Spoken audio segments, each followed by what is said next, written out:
오늘은 죽음에 관한 이야기로 영상을 시작하고자 합니다. 예, 알겠습니다, 대표님. 끊겠습니다. 위암 치료는 한국이 세계 1등일지 몰라도 3기니까 괜찮을 거라고 방심해선 안 됩니다. 위암 3기는 근육층, 장막하층, 장막층에 침습이 있거나 주위 림프절에 암세포가 퍼진 단계로 수술을 하더라도 재발 확률이 높아 보조적인 항암 치료가 권고되는 단계입니다. 5년 생존율이 30-40%밖에 되지 않고요. 5년 생존율이 그밖에 안 되나? 위암 3기로 곧 죽을지도 모르는 한 변호사를 위해서 고기국수를 만들어 달라고. 아유, 됐어요. 이 장면이 불편한 것은 우리가 죽음에 관해서 언급하는 것을 꺼려하는 문화를 가지고 있기 때문입니다. 특히 타인의 병과 죽음에 관해 직접적으로 말하는 것은 더더욱이요. 인간의 오랜 역사와 문화 속에서 죽음은 좋지 않은 것으로 여겨집니다. 사실 죽음은 참으로 끔찍한 것이죠. 이 점에 관해서는 사랑하는 사람의 죽음을 겪어본 사람은 더욱 절절하게 말할 수 있을 겁니다. 내가 사랑하는 사람의 얼굴을 더 이상 볼 수 없고, 그 사람의 손을 잡을 수 없고, 그 사람과 함께 호흡하고 함께 있을 수 없다는 것은 정말 괴로운 일입니다. 그리고 타인의 죽음뿐만 아니라 나 자신의 죽음을 생각해 본다면 죽음이란 나 자신이 잊혀지고 소멸되는 것입니다. 내 몸을 구성하던 모든 것들이 분자 단위로 흩어지고 자연의 일부가 되겠죠. 이 또한 나를 사랑하던 사람들에게는 괴로운 일이 될 것입니다. 우리가 이 시리즈 처음 시간에 살펴봤었던 4가지 고대의 세계관을 기억하실 겁니다. 그 세계관들은 죽음에 관해서 뭐라 말할지 우리가 추론해 볼 수 있겠죠. 먼저는 영지주의입니다. 영지주의에서 죽음은 좋은 것이죠. 새로운 존재가 되기 위한 통과 의례, 슬퍼할 것도 없는 과정입니다. 이제 하늘로 갈 수 있으니 말입니다. 그리고 이신론에서의 죽음은 창조세계의 질서를 깨뜨리는 무질서입니다. 신의 무관심 속에서 인간은 이 죽음과 승산 없는 싸움을 줄곧 이어나가고 있다고 생각할 거예요. 그리고 범신론에서의 죽음은 신의 일부입니다. 그렇기 때문에 받아들여야만 하는 것이죠. 죽음에 대한 저항은 곧 신에 대한 저항이 됩니다. 그리고 진화론적 낙관주의에서는 죽음은 부정적인 것, 생각하고 싶지도 않은 것입니다. 진보를 통한 낙관적인 미래를 가로막는 가장 큰 절망이 죽음일 것입니다. 그럼 고대 세계관 말고 오늘날 우리의 시대는 죽음에 관해서 뭐라고 말하고 있나요?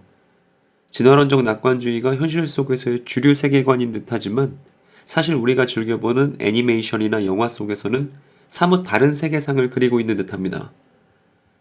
이런 내용 접하신 적은 없나요? 인간의 인격을 데이터로 만들어서 컴퓨터에 업로드하고 몸이 죽고 나면 기계 몸이나 다른 사람의 몸으로 대체해서 그 몸에 자신의 인격을 다시 다운로드하는 식의 설정 말입니다. 저는 이러한 인간상을 공각기동대류라고 부르는데 1995년에 나온 공각기동대라는 일본 애니메이션에서 이러한 설정을 가지고 인간이란 무엇인가 라는 질문을 던진 것이 제게 인상 깊게 남아있기 때문입니다. 이건 마치 데카르트의 인간관 같습니다. 생각하는 나라는 것이 있고 인간의 몸이란 그 생각하는 나가 기계처럼 연결된 연장이라고 생각했으니까요. 이러한 그의 생각은 후에 물리적인 몸은 부수적인 것으로 생각하는 나를 몸보다 더 중요한 것으로 여기는 경향을 낳았습니다. 그리고 이런 영화도 있죠. 주인공이 죽어도 다른 우주에 주인공과 동일한 또 다른 인물이 있어서 주인공의 죽음도 이야기를 끝낼 수 없는 류 말입니다. 다른 차원의 무한한 우주들이 있고 그 무한한 우주들에 또 무수한 내가 있다는 식으로요. 그래서 한 우주에서 다른 우주로 차원을 넘나들며 주인공과 동일 인물이면서도 동일 인물 아닌 배역이 나타나 스토리를 이어갑니다. 마블의 영화들이 이런 메타버스 설정을 사용하고 있죠. 이런 설정들이 이야기 전개를 위해서 흥미로운 것일 수는 있겠지만 저는 이런 것들을 보면서 우리 삶에 실제하는 죽음의 영향력을 실감하게 됩니다. 인간은 어떻게든 죽음의 충격을 완화시키려고 하는 것 같거든요. 그러나 저런 이야기들은 실제로 죽음의 참상을 겪은 이들에게는 결코 할 수 없는 얘기일 뿐만 아니라 조금의 위로도 될 수 없습니다. 유가족에게 가서 멀티버스 얘기를 할 수는 없잖아요. 이 영상을 보시는 여러분은 죽음에 관해서 어떻게 생각하시나요? 죽음이란 인간에게 무엇인가요? 일단 흔한 통념, 흔한 분류부터 치워두고 우리의 이야기를 하고자 합니다. 과학과 종교를 이렇게 나눠 놓은 카테고리가 그렇습니다. 여러분, 과학에서는 그런 건 절대 없다고 말하면서도 종교계에서는 이것만큼은 꼭 있다고 말하는 것이 뭐가 있을까요? 다양한 답변들이 나올 수 있지만 저는 이것이라고 생각합니다. 바로 사후세계예요. 개신교는 천국을 오랫동안 사후세계처럼 말해왔고 불교에는 극락이 있습니다. 천주교에는 연옥이 있고 플라톤에게는 이데아가 있죠. 그리고 이 사후세계를 기준으로 종교의 반대편에는 과학이 있습니다. 그리고 과학은 이 사후세계에 관해서 근거를 발견하지 못했고 그런 과학은 이 시대의 기준과도 같습니다. 우리는 과학적으로 라는 말에서 신뢰를 느끼는 시대 속에서 살고 있습니다. 그리고 과학을 진실의 근거로 자연스럽게 받아들이는 우리의 젊은 세대들은 사후세계를 논하는 종교를 자연스럽게 떠나고 있죠. 그런데 저는 기독교 전통이 이러한 종교류 중에 하나로 취급되는 것에 불만이 있습니다. 왜냐하면 기독교 전통 어디를 들여다봐도 사후세계는 기독교 메시지의 핵심이 아니기 때문이죠. 그럼에도 교회는 핵심을 놓치고 대신 사후세계를 그 기독교의 중심으로 들여왔습니다. 다른 종교들처럼 말이에요. 예수께서 2000년 전 유대에서 회개하라 천국이 가까이 왔다고 외쳤을 때 이때 천국은 니네들이 곧 죽을 때가 다 됐고 이제 사후세계 갈 시간이다 이런 말이 아니었음에도 말입니다. 제가 최근에 봤던 영화가 있습니다. 그 초반 내용이 대단히 흥미로워요. 어떤 과학자가 사후세계가 있다는 사실을 과학적으로 발견해버린 거예요. 그래서 사상 초유의 발견을 해버린 이 과학자는 유명인이 되었습니다. 그런데 종교계가 말하는 사후세계가 정말 과학적으로 증명이 되니까 엄청난 문제가 생겼어요. 여러분 어떤 문제가 생겼을 것 같나요? 이 과학자의 엄청난 발견 이후 많은 사람들이 쉽게 자살을 선택하게 되어버렸습니다. 영화의 초반부에는 어떤 장면까지 있냐면 이 과학자를 어떤 방송국에서 인터뷰를 하는데 갑자기 카메라맨이 이 과학자에게 고맙다는 말을 남기더니 그 자리에서 권총으로 자살을 선택합니다. 제게 이 영화는 지금 여러분들께 말씀드렸던 과학과 종교계 분류, 이 사후세계를 중심으로 둔 분류의 끔찍한 혼종처럼 보입니다. 과학이 진리를 결정하는 역할을 하는데 그 과학이 종교계가 주장하는 사후세계를 증명해버린 상황 말입니다. 그래서 종교가 주장하는 바가 과학적으로 증명되었을 때 결과는 인류의 다수가 괴로운 물리적인 삶을 집단적으로 포기해버리는 현대판 영지주의였습니다. 지금까지 말한 내용들, 고대 세계관들부터 시작해서 이 현대의 영화에 이르기까지 이거 모두 기독교 전통과 상관이 없습니다. 기독교는 이 과학과 종교로 깔끔하게 나눈 도식에도 들어맞지 않고 사후세계를 긍정한다는 명목으로 종교계 안에 들어와 있기도 어색하고요. 그리고 앞에서 말씀드렸던 고대 세계관들과도 맞지 않습니다. 우리가 지금까지 언급했던 세계관들은 각각의 세계를 그리고 있는데 이 세계들은 기독교가 그리고 있는 세계가 아니에요. 그리고 이 세계관들의 차이는 그 세계관이 죽음을 어떻게 바라보는지에 따라 극명하게 갈립니다. 그리고 저는 이제 여러분들에게 기독교 전통이 그리고 있는 세계를 설명하고자 하는데 그러기 위해서는 우리는 어떤 사건에서부터 출발해야 합니다. 기독교는 이상한 사건으로 인해 생긴 모임입니다. 여러분은 이 이상한 사건을 알고 계신가요? 십자가 죽음? 아닙니다. 오히려 십자가 죽음 때에는 예수의 추종자들이 뿔뿔이 흩어지는 결과를 낳았죠. 물론 이 십자가 죽음의 사건은 기독교에서 중요한 사건이지만 그리고 현대인들이 생각하고 싶지 않은 죽음을 기독교 담론의 한복판으로 가져온 중요한 의미를 갖고 있지만 지금 말씀드리려는 사건은 예수의 십자가 죽음이 아닙니다. 사실 십자가 위에서 죽임당한 사람은 예수 외에도 대단히 많습니다. 왜냐하면 십자가는 로마 제국에 반역하는 사람을 고문하다 죽이는 처형 도구였기 때문이고 이 처형 도구에 의해서 죽임당했던 사람들은 많이 있어요. 예수 외에도 말입니다. 기독교가 기독교일 수 있었던 것은 예수의 십자가 처형 다음에 벌어진 한 사건 때문입니다. 바로 부활입니다. 여러분, 이 부활 사건을 종교로 묶을 수 있을까요? 사실 그 종교의 지도자가 죽었다가 다시 살아났다고 말하는 것은 기독교가 유일합니다. 석가도 다시 살지 못했고 마호메트도 다시 살지 못했습니다. 게다가 부활은 이 땅에서 벌어진 일이죠. 우리가 말하는 과학은 반복되는 실험과 관찰을 통해서 증명되는 것을 법칙으로 삼습니다. 그런데 부활은 과거 사건이기 때문에 실험을 반복할 수도 없고 관찰할 수도 없습니다. 그래서 이 과거 사건인 부활에 접근하는 적절한 방식은 과학 실험이나 그냥 다 덮어두고 믿어버리자는 종교적 신념도 아닌 법의학이 가장 적절한 방법입니다. 이 법의학이라는 말이 생소하신 분도 있을 거예요. 이 법의학은 살인사건을 다루는 방식을 말합니다. 마치 살인사건에 접근하는 탐정으로서 이 사건이 정말 일어난 것인지, 일어났다면 어떤 사건인지를 구체적으로 따져보는 것을 말합니다. 그리고 이때 중요한 것은 바로 이 사건에 관해서 증언하는 증언자들과 그들의 말입니다. 지금 여러분이 보시는 것은 누가라는 사람의 증언입니다. 이 누가는 부활한 예수가 자신을 40일 동안 여러 차례 나타냈고 그 나타남의 목적은 하나님의 나라에 관한 일들을 말씀하기 위함이라고 증언합니다. 즉, 이 땅에서 벌어진 부활 사건과 하나님의 나라라는 유대적 개념은 밀접한 관련이 있다는 것을 여기서 엿볼 수 있습니다. 그리고 지금 보시는 것은 바울이라는 사람의 증언입니다. 바울은 부활하신 예수가 한 번에 500여 명의 사람들에게 나타난 적이 있다고 말합니다. 그리고 바울의 시대는 이 부활한 예수를 목격한 이들이 생존해 있던 시절이었다고도 말합니다. 여러분, 만일 이 두 사람의 증언자가 증언하듯 500여 명이 넘는 사람들이 40일간 사흘 전 채찍과 창에 찢겨 넉마가 되었던 사람이 다시 살아서 새로운 몸으로 서 있는 것을 정말 목격했다면, 그리고 자신이 어떤 방식으로든 죽음의 문제 앞에 서 있다면 이 두 사람의 증언을 유심히 살펴보고 따져볼 필요가 있지 않을까요? 그럼 이번에는 퀴즈 형식으로 예수의 부활 사건에 관한 증언자들의 증언들을 추가로 확인해 봅시다. 여러분, 이 질문을 어떻게 생각하시나요? 예수의 부활한 몸은 벽을 통과할 수 있었을까요? 우리는 요한이라는 사람의 증언을 통해 예수의 몸에 관해 추론해 볼 수 있는 단서를 얻을 수 있습니다.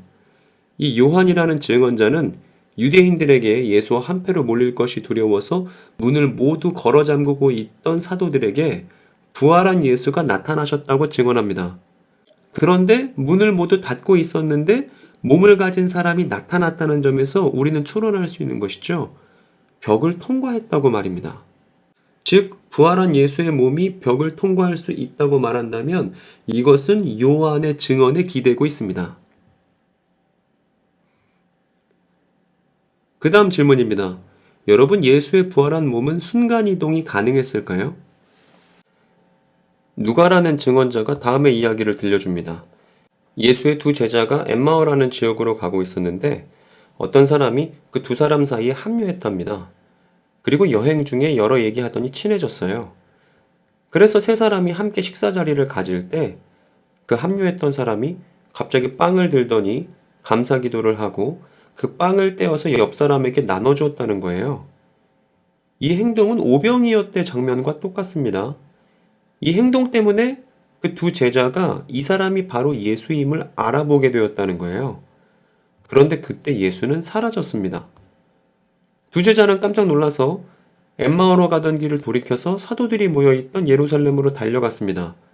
그리고 예수께서 자신들에게 나타나셨다는 소식을 전하자 그 자리에 있었던 사도들의 반응은 이미 여기에도 벌써 왔다 가셨다는 것이었습니다.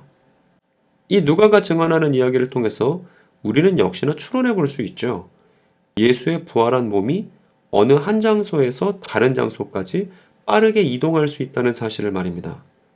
이것을 순간이동이라고 부르든지 아니면 전멸이라고 부르든지 우리가 예수의 부활한 몸이 순간이동할 수 있다고 말할 때 이것은 사건에 관한 증언자와 증언 내용에 기초해 있습니다. 나머지 질문들은 쉽죠. 예수의 부활한 몸은 일반적인 대화가 가능했습니다. 그래야 하나님 나라에 관한 이야기를 할 수 있을 테니까요. 그리고 예수의 몸은 식사가 가능했습니다. 요한의 증언과 누가의 증언을 통해 구성된 하나의 사건 속에서 부활하신 예수는 음식 섭취가 가능하다는 것을 충분히 추론할 수 있죠. 이상 우리는 예수의 부활 사건에 관한 여러 증언자들의 증언을 살펴봤습니다. 성경에 써있냐 쓰여있지 않냐로 접근한 게 아니라 사건에 관한 목격자와 그 목격자의 증언으로 접근한 것이죠. 부활을 종교적 믿음이 아니라 사건으로 취급한 것입니다. 그런데 사건을 들여다보니까 단순히 죽음 이후에 영혼이 어디로 갔다던가 뭔가 영혼의 세계가 있다던가 이런 식의 일반 종교계의 담론과 너무 달랐던 거예요. 부활 사건에 관한 증언만이 갖고 있는 독특함이 있었어요. 부활한 예수는 초인간적이면서도 물리적인, 인간적인 면모를 잃지 않으면서도 한계가 없는 것 같은 이상한 모습이었습니다. 오늘날 히어로물 영화에서나 볼 법한 몸의 상태를 2000년 전 고대인의 증언들을 통해서 우리는 지금 듣게 된 것입니다. 그런데 이 예수의 부활 사건이 오늘날 대한민국에 살고 있는 21세기의 사람들과 대체 무슨 상관이 있을까요? 우리가 아까 만난 요한은 다음과 같이 말합니다. 그리스도께서 나타나시면 우리도 그와 같이 될 것임을 압니다. 그때 우리가 그를 참모습대로 뵙게 될 것이기 때문입니다. 부활의 증언자인 요한은 그리스도께서 나타나시면 우리도 그와 같이 될 것임을 압니다라고 말합니다. 이때 그와 같이가 어떤 상태인지 우리는 방금 앞에서 살펴봤죠. 요한이 말한 그와 같이는 부활한 예수의 몸처럼 우리의 몸도 그렇게 될 것이라는 겁니다. 즉 물리적인 몸을 가지면서도 물리적인 한계를 초월하는 몸으로 우리가 예수를 보고 예수는 우리를 보게 될 것이라고 말한 것이죠. 그리고 마찬가지로 부활의 증언자인 바울은 이렇게 말합니다. 아담 안에서 모든 사람이 죽은 것과 같이 그리스도 안에서 모든 사람이 살아나게 될 것입니다.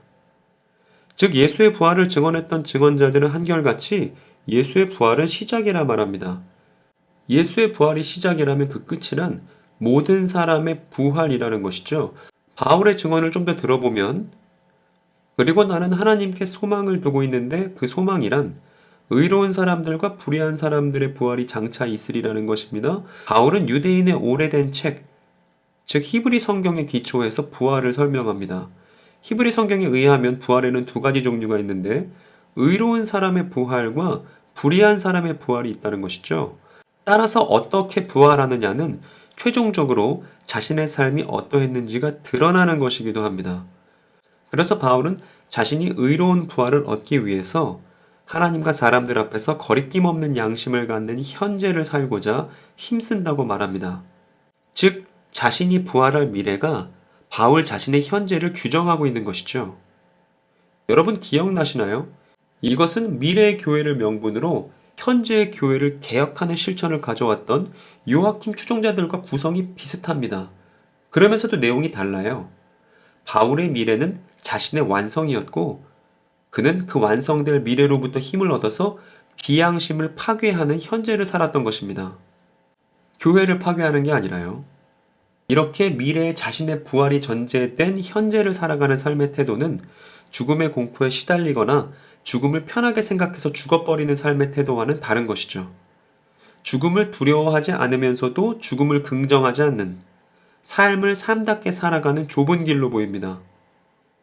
만일 사도들의 삶을 일관되다고 말할 수 있다면 그 일관성은 부활이라는 하나의 사건이 반영된 삶의 일관성일 것입니다. 그리고 바로 이러한 일관성 위에서 1세기 교회 구성원들의 적극적인 순교를 이해할 수 있는 것이죠. 그들의 순교는 하늘로 얼른 가버리겠다는 영지주의자가 몸을 내던진 게 아니라 부활을 기대하며 양심을 지키고자 선택한 죽음으로서 순교인 것입니다. 로마 황제를 숭배하든지 아니면 예수를 통해 드러난 한 분 하나님을 섬기든지, 즉 순교자들은 사건에 의한 진실의 문제 앞에 섰던 것이고 자신들의 죽음보다 그 진실의 문제가 중요하다고 결정했던 사람들인 것이죠. 여러분 만일 이 부활의 증언자들이 말하듯 모든 사람이 자기 몸으로 부활해서 그 각각의 삶이 드러난 세계를 상상해 보시기 바랍니다. 억울했던 사람들이 위로를 받고 극악의 범죄를 저지른 사람들은 죽음 이후에도 공명정대한 판결을 받는 세계 말입니다. 이것이 부활을 증언했던 사람들이 그리던 세계였습니다. 이런 세계를 유대인의 용어로는 새하늘과 새 땅이라고 부릅니다. 예수의 몸이 새로워졌듯 창조 세계 전체가 새로워질 것이라는 세계에 대한 유대 이야기의 전망입니다. 그래서 유대인 바울도 이렇게 말하고 있죠. 그리고 이러한 미래 결말이 전제된 1세기 교회 공동체의 현재의 삶이 어떤 것인지를 우리는 히브리서를 통해서 엿볼 수 있습니다. 예수의 죽음과 부활 사건은 1세기 교회에게 악의 해결로 이해되었습니다. 이 히브리서를 기록한 사람은 예수의 죽음이 곧 죽음의 세력을 쥐고 있는 자의 멸망이라고 말하고 있습니다. 마치 논개가 적장과 함께 물로 뛰어들었듯 예수와 악마의 동반 장례식이 십자가 사건인 것이죠. 따라서 예수의 부활은 돌아온 논개로 이해할 만합니다. 논개가 적장과 함께 죽었다가 적장은 물 아래로 가라앉고 논개는 죽음을 이기고 다시 그 물 위로 올라왔다고 말입니다. 모든 악을 그 물 아래 가둬두고 죽음 위로 올라온 한 사람은 기이한 몸을 갖고서 그 물 위에서 새로운 일상을 영위합니다. 따라서 만일 누군가가 죽음으로 인해 힘겨운 삶을 겪고 있다면 이 사람에게 이 지구 위에서 벌어진 부활이라는 사건의 소식은 마땅히 전달되어야만 하는 소식이죠. 죽음을 극복한 첫 사례이자 이 사례의 경위와 의미에 관해서도 말입니다. 이것은 사후세계로 피신할 수 있다는 것도 아니고 사후세계가 없다는 말도 아닙니다. 너 자신이 죽음을 극복하게 된다는 것입니다. 극복할 수 있다가 아니라 그 극복이 이미 미래에 결정되어 있다는 것이죠. 그 결정된 미래에 따라서 현실을 인식하고 살라는 것이고, 따라서 이 부활의 소식은 초대라는 말이 걸맞다는 생각이 듭니다. 결정된 미래로의 초대. 그 초대에 응한 이들이 만들어가는 죽음으로부터 자유로운 현재입니다. 여러분 주변에는 죽음으로 인해 힘겨운 시간을 보내는 분들이 계신가요? 어떤 분들이 계신지 사례를 소개해 주셨으면 좋겠습니다. 홍운파궐이라는 말이 있습니다.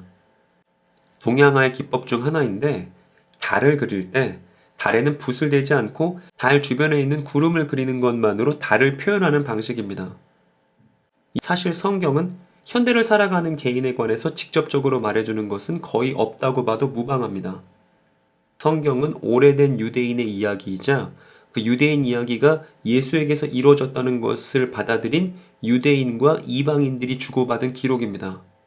그러나 우리는 나 개인이 빠진 이 이야기에서 빼곡한 구름들을 발견할 수 있습니다. 내가 아닌 예수에 관한 이야기, 내가 아닌 예수의 친구들에 관한 이야기, 내가 아닌 공동체에 관한 이야기, 내가 아닌 창조세계에 관한 이야기. 즉 성경은 나에 관한 직접적인 정보를 준다기보다는 나를 둘러싼 세계관을 제공하는 책입니다. 그 세계관은 유대인 예수와 그 예수의 친구들이 공유했던 세계관이죠.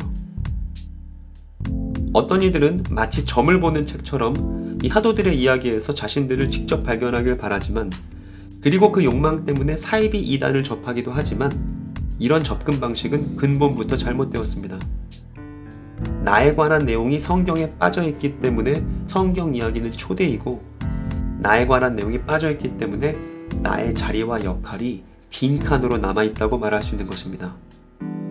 그래서 자유로우면서도 같은 결말에 입각한 현재를 함께 구성하자는 초대인 것이죠. 예수와 사도들이 그렸을 세계를 함께 그리며 말입니다. 만일 지금 이 영상을 보는 당신이 이 시리즈를 통해서 성경을 들춰볼 마음이 드셨다면 연락을 주기 바랍니다. 같은 여정을 시작하는 친구들과 함께 오래전부터 있었던 그 신선한 이야기 속으로 함께 발을 집어넣겠습니다.